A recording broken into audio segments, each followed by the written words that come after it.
Well, Nancy Pelosi coming out of Thanksgiving weekend, looking a lot more secure in her bid to take back the speaker's gavel than she did going in, maybe. And there were still some serious potential challengers to her on the Democratic side. The Democrats will vote on Wednesday. That's the expectation. Tom O'Neill joins us now.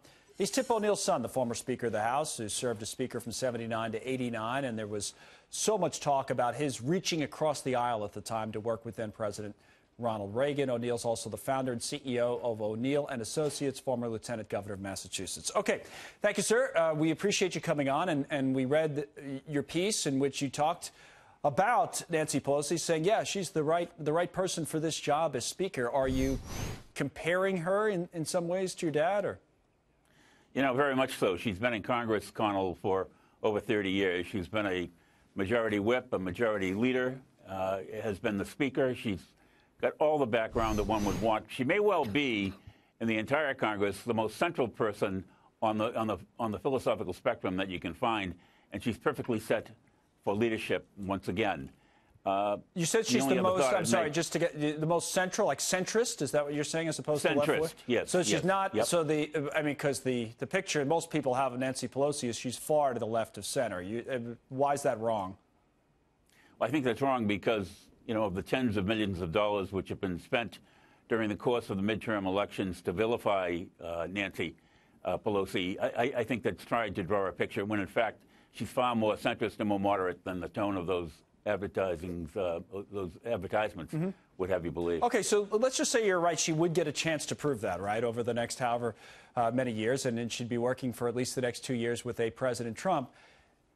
Here's the question I have for you, though. It's a different time now, isn't it? I mean, your dad's working with Ronald Reagan in the 80s. Now we're into 24/7 news. I mean, you know, our network and others, you know, it's a different time in terms of compromising, incentives to compromise, work together on issues. And doesn't that play into it as much or more than who the personalities are? You know, it does. But I might also say that whether you were Democratic or Republican running in the midterms, everybody had one kind of central thing to talk about beyond Nancy Pelosi, and that was that work has to get done on the nation's capital. People across America are just fed up with this do-nothing Congress and the inability to have a progression in legislation and oversight.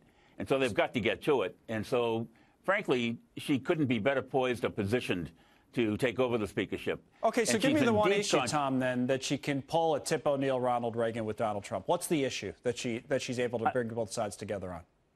Out of my back pocket and front pocket, I will tell you that it's infrastructural change. All right. It's making sure that the infrastructure of America is going to be on solid footing. I think compromise can also come in education. I think it can come in health care. I think it can come in finances, and I think it needs to be dealt with.